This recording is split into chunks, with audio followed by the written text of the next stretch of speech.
Welcome to a Pastor's Café. I'm your host, David. I'm here with Pastor Steve Kern. Today's episode is number 80, and we're talking about distraction, deception, and the hunger for hidden truth, and we will be right back.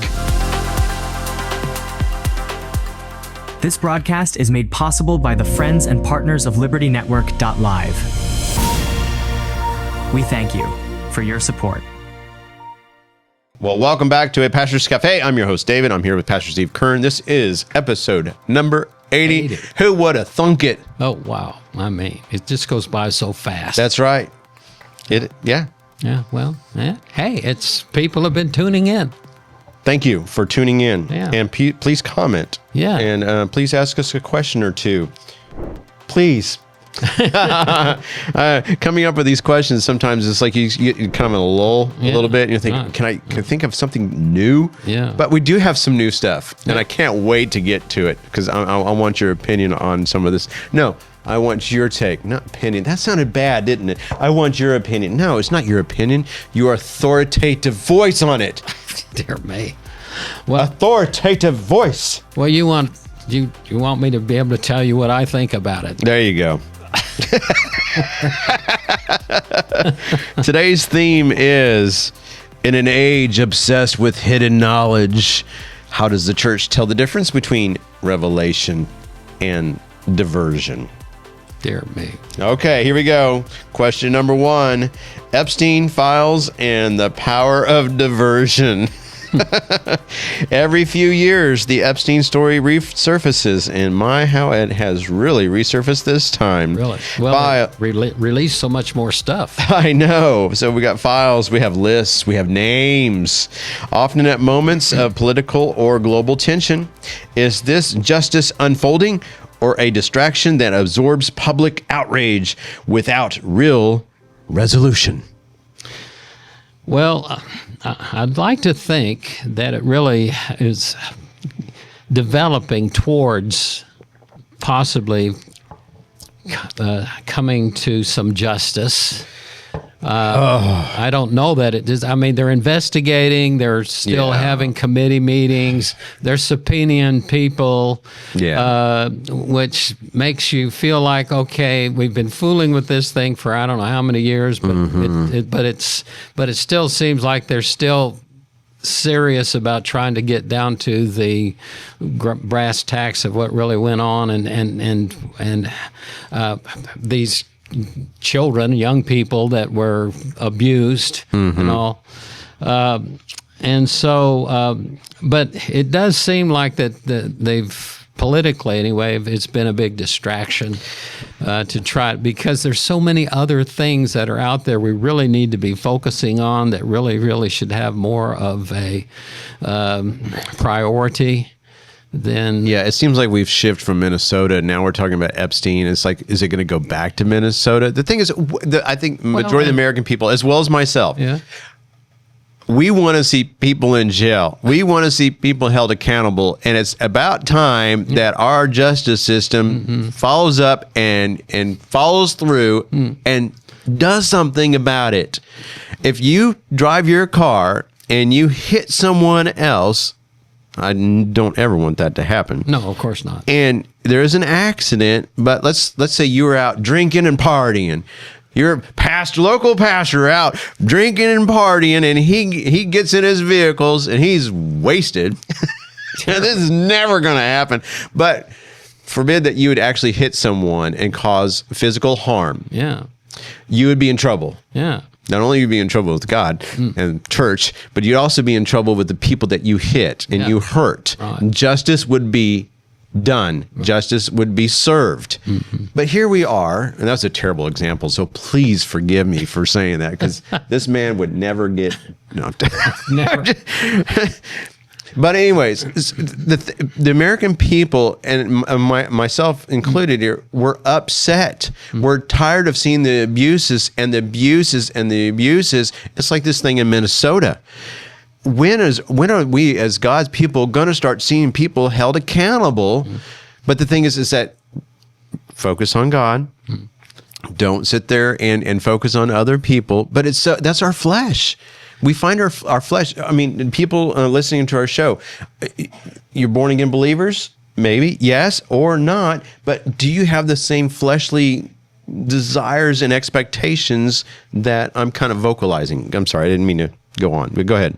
Well, every week I go down to the prison and I go cell to cell and visit guys.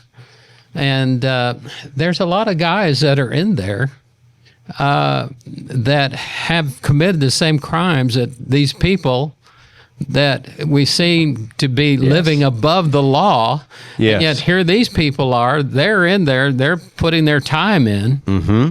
And yet they're having to put up with the idea that there's some folks out there that done the same thing, and we all know it, and that nobody's willing to do anything about it because of who they are, or what kind of influence they have, and all that kind of a thing. And I think a lot of people are beginning to lose confidence in our judicial system. And Bingo. Exactly. The whole idea of that it's equal for everybody. And it's not anymore. It doesn't seem to be that way. Hey, and now you've got it where the justice system is actually letting the criminals go free, and the people that aren't, that are trying to correct things are the bad guys. Yep. I mean, it's insane. It is insane. And people, I think, are just really becoming more and more concerned about the direction things are going. Yes. I hope enough to where, when it comes to, like we talked about last week, getting out to vote and trying to make things change. But anyway, I do think that there's that in the House of Representatives, the committee there, I think the people that are on that committee are concerned about justice, but whether or not it's actually going to come to fruition is maybe a different thing. I would like to believe that it's not a show. Yeah. Well, that they truly are trying to get to the facts. Yeah.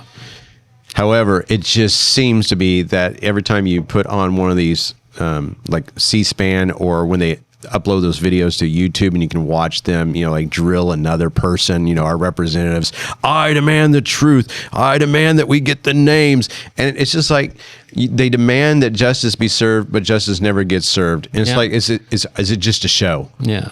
Just a diversion. Right. They're going to get away with it. Will Bill and Hillary Clinton ever go to jail or be held accountable for all the things that they've done, or Barack Obama, or even Donald Trump if he's guilty? And who knows? There's so much out there that we're like bombarded with information and misinformation, and we can't make the difference between right and wrong. Well, one other person I would include in your list is Biden, who's responsible for all these millions of illegal aliens that are in here that were allowed to come here in opposition to his oath to uphold the Constitution, and which really it has been a treasonous act as far as I'm concerned. Yes. It's total treason. Yep. And now, then they already had, obviously, an organization in place that when when Trump got elected and we started developing ICE and all this have to undo everything that Biden's done, they've already had this in place to make that look like that the ICE thing is the problem rather than Biden and the immigration. And according to the left, the only name on the Epstein file list is Donald Trump. Well, and they're so disappointed because they haven't found anything that apparently has any real. If there was something on Donald Trump, I tend to believe that it would have come out in 2016, a long time ago. Yeah, exactly. Because that's what they've been looking for. That's what they want. Yep. And they have come out with other folks, and it's just kind of piddling along, as far as exposing whatever might have happened. Anyway, Mm-hmm. Well, I wrote this down for a biblical angle for me to take. Yeah. Ecclesiastes 7:21. Knowing everything doesn't always bring wisdom. Really. I think knowing everything sometimes brings confusion. Right. All right. Thank you very much. Question number 2, the rise of hidden truth culture. All right, here we go. From secret files to shadow governments to even lizard people, why does our culture gravitate toward extreme explanations instead of sober truth? Because when they get confronted with the sober truth, they don't want it to be true. Bingo. And they're always looking for something else that can give them a sense of, wait a minute, there's got to be another way of looking at this. Yep. In a way that I want it to be. Yep, that's right. Isn't it amazing that we as humans, when we make a decision or have a viewpoint that isn't entirely true, that we don't want to listen to people who speak truth. We want to listen to people who agree with our narrative. Yeah. That's amazing. It's interesting how that early on in the early church, that was one of the things that really you see the New Testament writers dealing with is the Gnosticism idea, hidden knowledge, all things to be brought in that bring about confusion and distraction from what the disciples were actually saying. This is what happened. Yes. And then that's just the way the devil works, is he's bringing about, you can believe anything, just don't believe in Jesus. The author of confusion. Yeah. But that's just human nature, it seems, is wondering, there's the mystery of it all. Mm-hmm. Yeah. They love the mystery of it all, and how that they think that maybe they've got an angle on things that nobody else has. Sure, and it kind of gives them a sense of power or a sense of gaining some kind of control. Yeah. That kind of thing. Mm-hmm. Yeah. It's a ego thing. It's a big time ego. Yeah. Oh, yeah.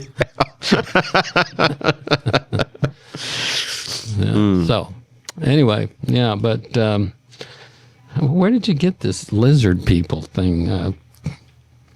Lizard people? You haven't heard that there might be lizard people living among us? You see their eyes do strange things.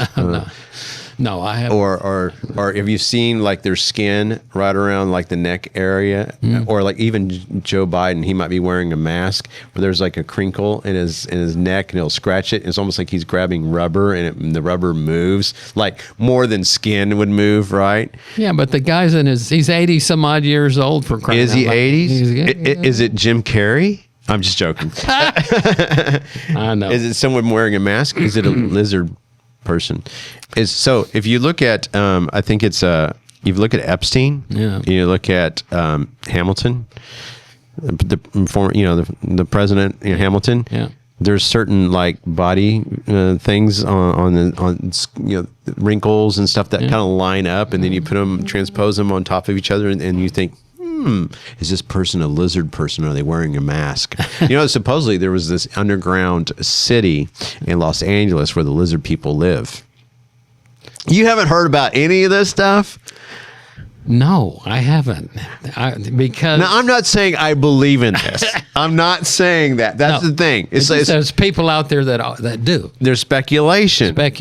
And they know things almost like they know about things. Mm-hmm. Okay, so for an example, I know I'm going way out there. Yeah. Epstein and Bitcoin, there's some kind of relationship there. Okay? Yeah. Now, the number of people, because Bitcoin's been dumping a lot over the last week or so. I mean, like, dumping a lot. Was it Epstein and his followers that bought all this Bitcoin, right? Yeah. And now that the Epstein file list is out, these number of people, because Epstein was trying to squash other cryptocurrencies, Are they dumping their cryptocurrency because they know that they have been caught, and now they're unloading their Bitcoin? So there's a knowledge that Epstein kind of knew. They know information that the general public just seems like we're just on for the ride. So I know that's kind of like a deep dive into conspiracy theories, but if you think about it, does that make sense? Not saying does that make sense to you, but it kind of makes you wonder, all these people are now getting out of Bitcoin. It doesn't say who's getting out of Bitcoin. They're just being dumped left and right. So do all these people buy into the concept of Bitcoin with Epstein because he's actually Satoshi, the guy who created it, and it's a whole facade, and the whole entire facade's come crumbling down? Because Tom Hanks, will he be leaving the country? Ellen DeGeneres, she left the country. So are there going to be another bunch of movie stars and actors and actresses who are going to be leaving the United States and fleeing the country and living someplace else because they have been found out? Yeah. No, I'm not saying I believe this, but it's all speculation. But for the general public, there's a lot of this going around about lizard people and Epstein and everything that they've been involved with, that keeps us from what? Focusing on heavenly things, and it keeps us grounded and focused on what we want to do and pick up our phones and start doom scrolling. I mean, I would like to know the percentage of doom scrollers living among us, even in the churches.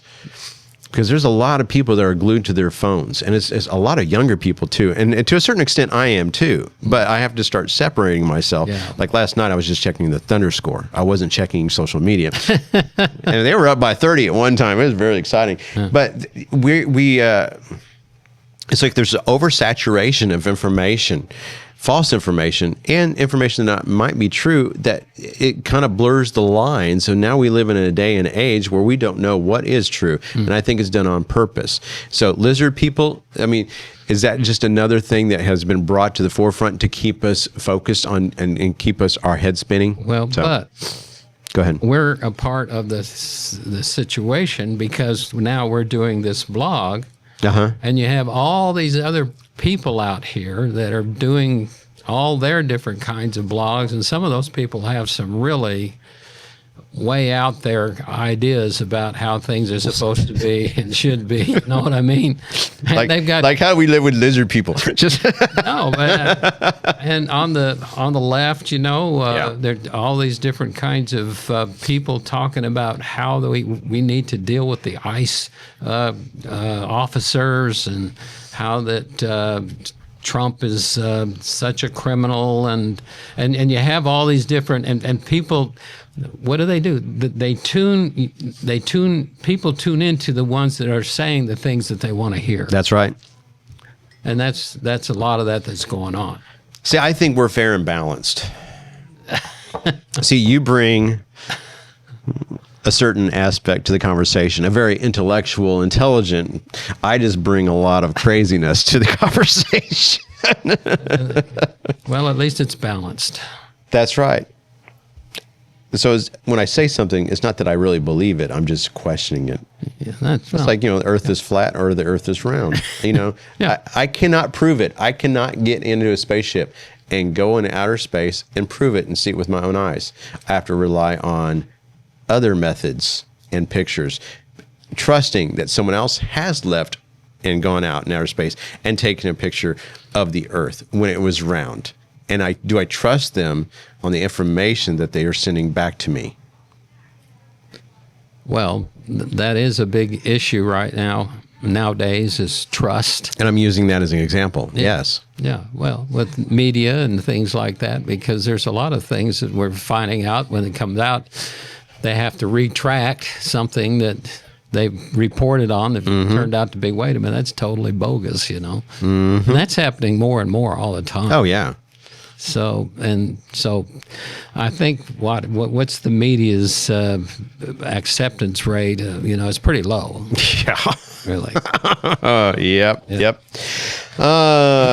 Question for our audience on this question. Is this hunger for hidden knowledge spiritually curiosity, or a symptom of distrust in every authority structure? Comment below. Yeah. All right. Question number 3: end times curiosity versus end times obedience. Jesus warned about deception in the last days. but he also warned against obsession. When does end times fascination become a spiritual distraction? Well, when you become more fascinated with the last days than you are with living the day to day. That's good. You see what I'm saying? Yeah, you could just pause there for a minute and go, yes, very good. You know, the Lord just told us to occupy until I come.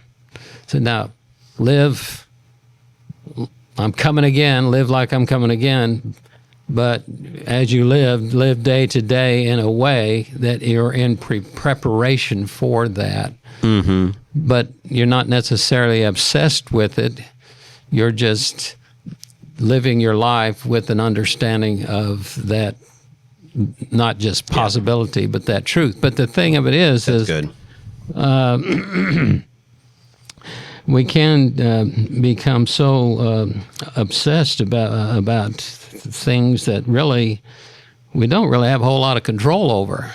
Yeah. We just have to trust God that God's in control and leave it there. Yeah.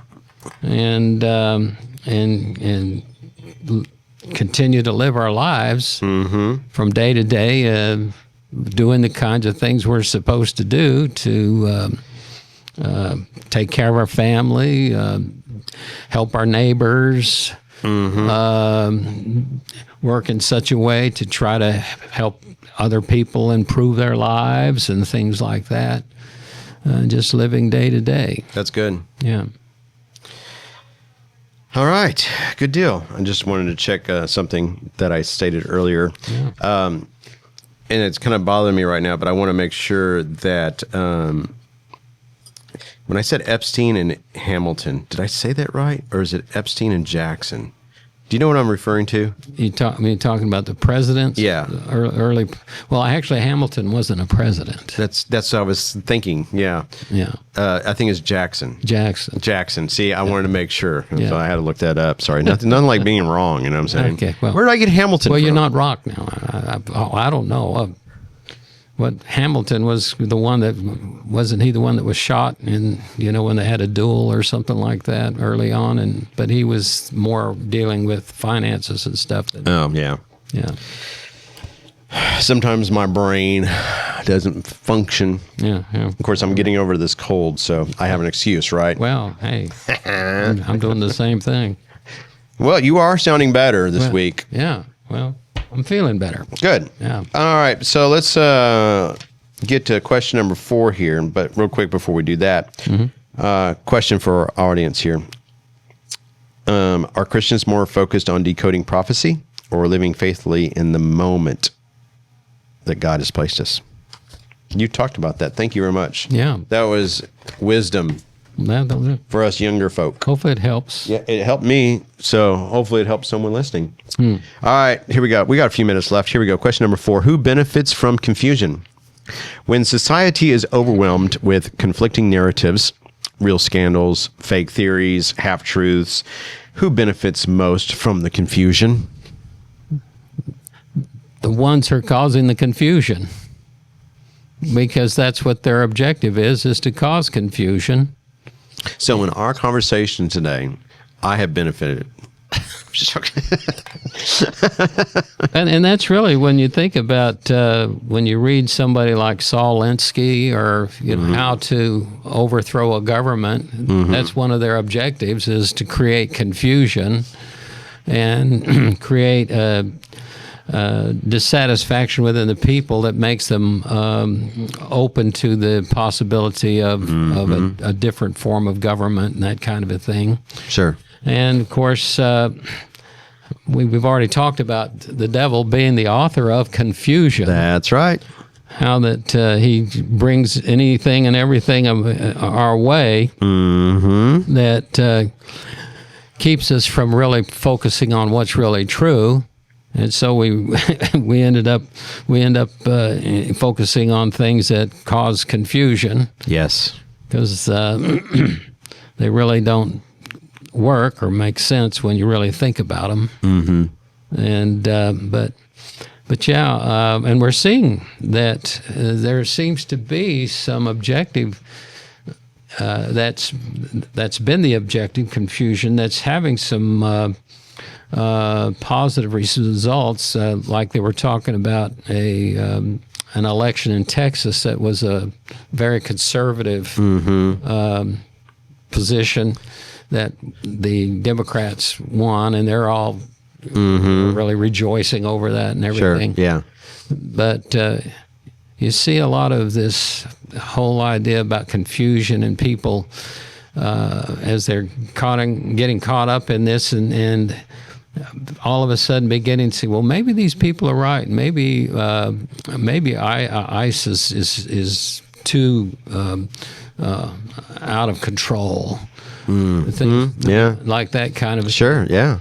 And so then that causes them to become less committed to the concept of the rule of law, because they're thinking, well, are they really going about this the way it ought to be done and that kind of a thing? Well, yeah. I mean, you're dealing with criminals here. I mean, how else can you do the way they're doing it? Oh, I know. know, and but you've got just enough confusion going on, like say in Minneapolis or even over in Portland now, where as other people begin to look at it, and it causes them to, well, maybe not ISIS really overdoing it or something like that. Yeah.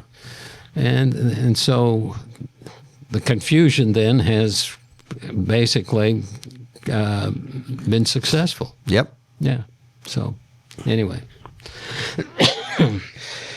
All right, well, let's leave the audience with this last question. Does chaos drive people toward truth or toward fear, tribalism, or paralysis? Comment below. Any last final thoughts? Well, let's just keep our eyes on what is true. And what is true is this: there is a God. He loves us, and He's got a Son. His name is Jesus, and He's our Savior. We need to put our faith and trust in Him and not man. Very well stated. Thanks for joining us on episode number 80. Comment below. Feel free to submit some questions. We'd appreciate very much.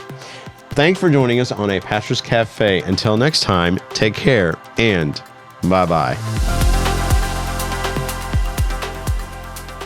This broadcast is made possible by the friends and partners of LibertyNetwork.live. We thank you for your support.